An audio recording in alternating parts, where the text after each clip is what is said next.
Olá, senhoras e senhores, meus compatriotas celestiais. Vamos continuar a falar sobre política e reforma. E desta vez o volume de número 2, do livro publicado em 2018 pela Faculdade Luterana de Teologia.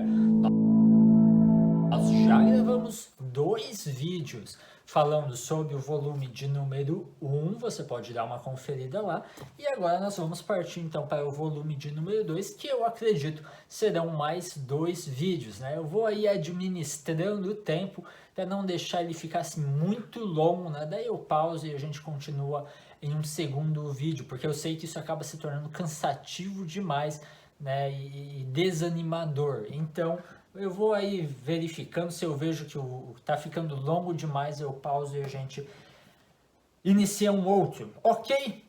O livro, então, ele, a exemplo do primeiro volume, ele contém alguns artigos, de diferentes pessoas. O primeiro é do mesmo Helmut, que eu tenho dificuldades de falar o sobrenome, que é Cristão e Política, Impulsos da Reforma para a Atualidade, com ponto de interrogação no final. Depois do professor Klaus Schwamba, que foi meu orientador, foi meu professor, a recepção da teologia luterana na distinção dos dois reinos no horizonte da relação entre igreja e política. Observações e reflexões a partir do contexto da IECLB, a Igreja Evangélica de Confissão Luterana no Brasil, que eu faço parte aí desde sempre, desde que eu me conheço por gente. Depois do Euler, do professor Euler Westphal, Cordialidade e Corrupção, uma análise crítica da cultura política brasileira na ótica da reforma luterana. E por último, de Albert Baeske, alguma coisa assim, eu devo estar pronunciando errado, mas enfim, uma meditação antropológica, a antropologia de Lutero em diálogo com a visão antropológica de Darcy Ribeiro. E tendo dito isso, vamos lá comentar cada um desses artigos. Começando com o capítulo de número 1, Cristão e Política, Impulsos da Reforma para a Atualidade. E a primeira das citações que eu sublinhei está lá na página 21. Ele vai tratando nesse artigo a respeito então do amor ao próximo, como isso deve ser assim a motivação por detrás de todo empreendimento político. Então mesmo um príncipe, os príncipes, as autoridades agem sempre em benefício dos súditos, como um exercício de amor ao próximo para a teologia luterana. E lá na página 21, então, ele diz o seguinte: quem tem ciência de que Deus está acima de si mesmo, não se considera como sendo o maior. A confiança em Deus implica, portanto, na autocrítica. Isso impede aquelas situações onde a autoridade, o ditador, acaba se vendo como ele próprio sendo o Deus, o soberano, que manda e desmanda sobre tudo e sobre todos. Dada a premissa da existência de Deus e que ele é o soberano e de que a moralidade provém dos atributos morais dele, então há alguém acima da autoridade terrestre, há alguém acima que irá lhe cobrar, alguém para quem ele terá de prestar contas. E isso muda totalmente a figura da coisa, Uma coisa é você acreditar que você pode mandar porque você tem força militar, você tem estratégia, e você não vai responder a ninguém após a sua morte. Não há céu a ser conquistado, não há inferno a ser temido, tudo que temos é essa realidade terrestre, E são pressupostos filosóficos perigosos e que nós vimos aonde chegamos há anos atrás, no século passado, com regimes ateístas que não levaram em conta a existência de alguém acima deles, Deus. Aqui é uma citação do Lutero também que eu vou ler. O príncipe deve dividir suas atenções em 4 sentidos: Em relação a Deus, que deve ter verdadeira confiança e dirigir-se a Ele em oração sincera. 2. Em relação aos súditos, deve agir com amor e serviço cristão. 3. Em relação a seus conselheiros e plenipotenciários, deve manter-se livre das decisões e independente no discernimento. E 4. Em relação aos delinquentes, deve mostrar seriedade e rigor moderado. Dessa maneira, confirmará sua função exterior e interiormente agradando a Deus e as pessoas. No entanto, deve estar preparado para muita inveja e sofrimento. Muito em breve, a cruz pesará sobre um tal propósito. Deve estar preparado para inveja e sofrimento. Página 22. Aqui vai tratar então sobre os limites dessa autoridade. Lutero também expõe essa questão de que a gente não resiste à autoridade porque a autoridade é instituída por Deus, mas mesmo essa autoridade ela tem certos limites, E aqui ele vai dizer o seguinte: o regime secular tem leis que abrangem apenas corpo e bens, e outras coisas exteriores da terra.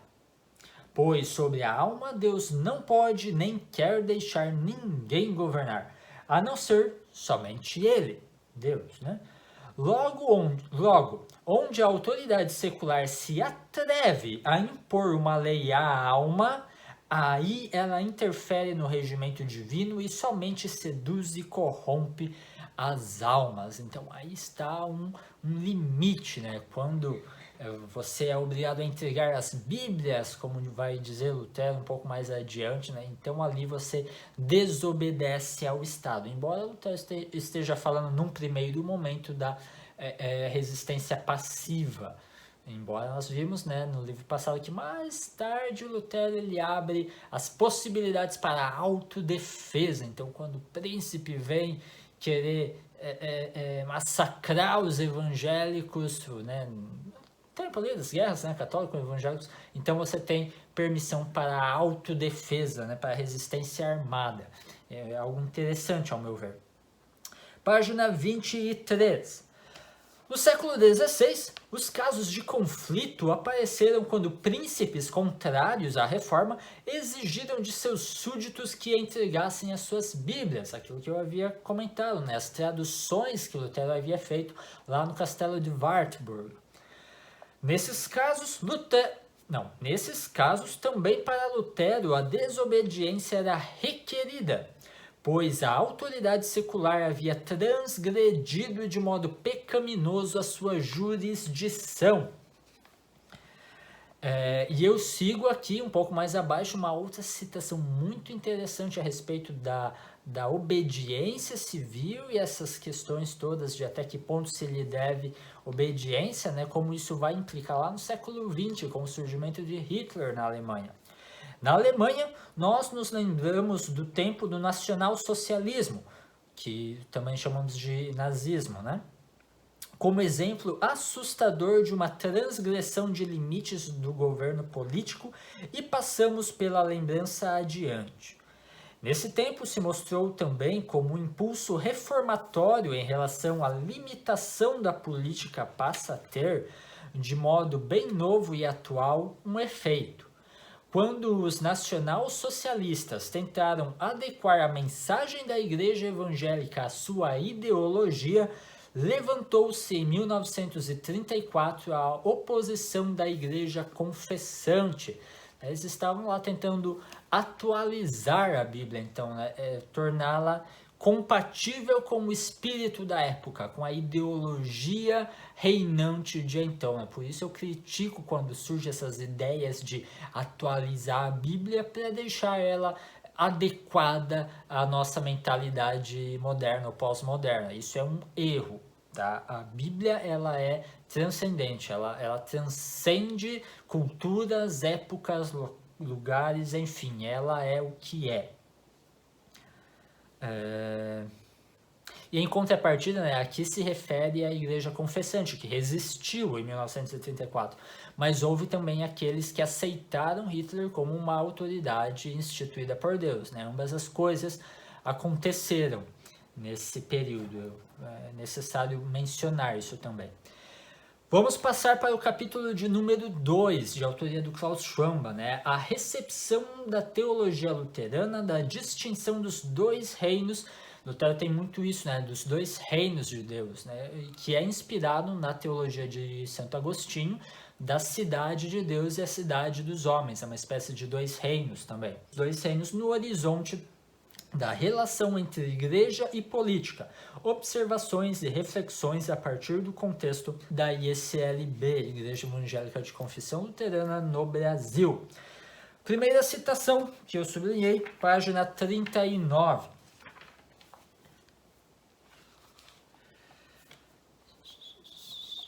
Isso, aqui vai mencionar então sobre a questão da não resistência. Antes nós vimos como a igreja confessante resistiu, porque os nacionalsocialistas estavam tentando atualizar, né, conformar a Bíblia à sua ideologia, e aqui o Klaus Schwab vai mencionar então das pessoas que se deixaram levar pela autoridade de Adolf Hitler.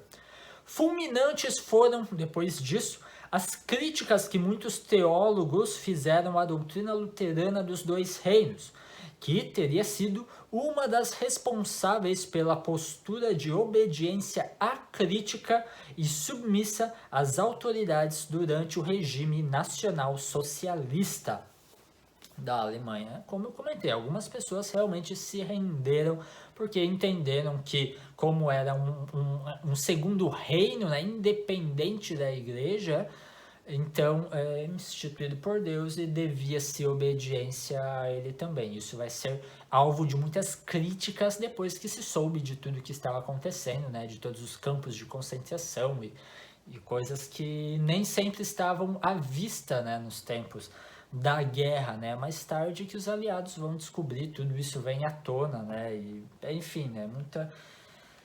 Foi um choque para muita gente, né? Página 40 depois, sobre a resistência ao nazismo na Noruega. Olhem só que interessante. Como a mesma teologia acaba tendo duas formas de reação completamente antagônicas. Na Noruega, constatou-se que justamente o estudo da doutrina dos dois reinos foi o que inspirou a igreja norueguesa a se posicionar contra o regime nacional socialista e resgatar os discursos de Lutero a respeito da resistência a autoridades que abusam do poder, né?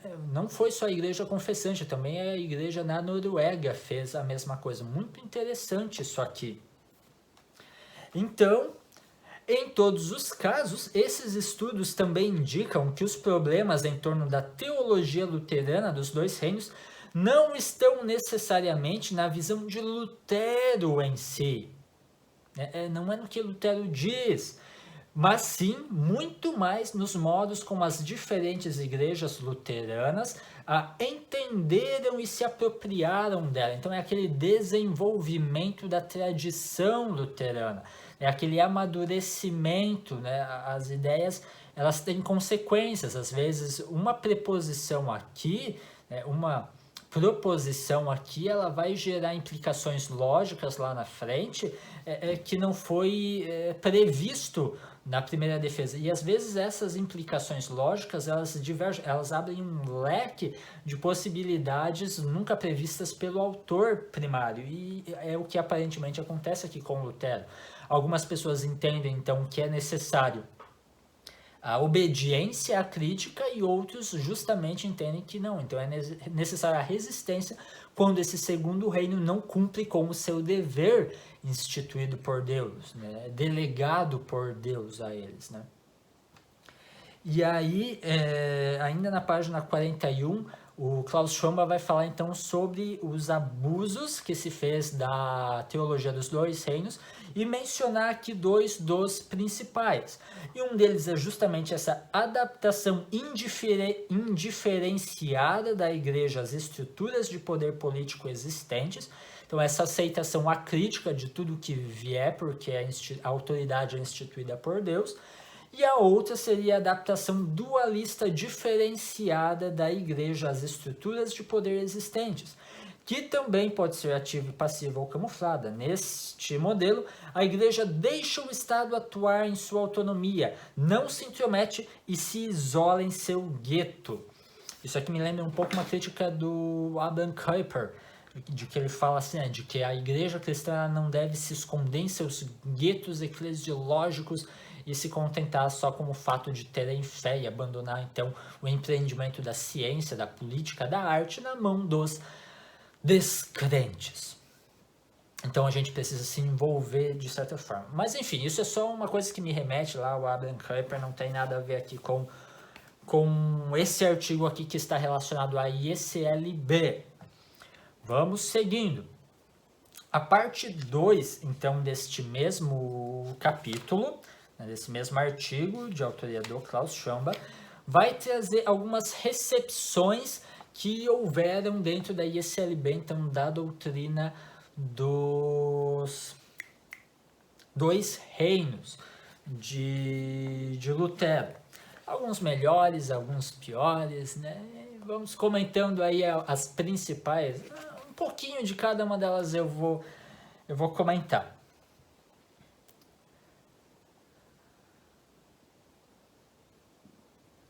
Tô vendo aqui, nós estamos em 16, eu estou no slide 4, eu preparo tudo em slides aqui, sabe? Eu só vou acompanhando os tópicos, né, para lembrar do que eu havia preparado. Eu acho que eu vou encerrar esse aqui agora, porque daí eu entro de cara nessa segunda parte do artigo para falar sobre essas recepções. Tá? Então vai ter aqui alguns autores, algumas alas da Igreja Evangélica de Confissão Luterana, mas isso vai ficar então para o segundo vídeo. Se for necessário, a gente grava 3 vídeos também, não tem problema nenhum, eu não me importo com isso. Tá? Então, pessoal, aguardem mais um pouquinho, daqui a pouco a gente volta aí para a segunda parte do segundo capítulo do segundo volume de Reforma e Política. Até lá!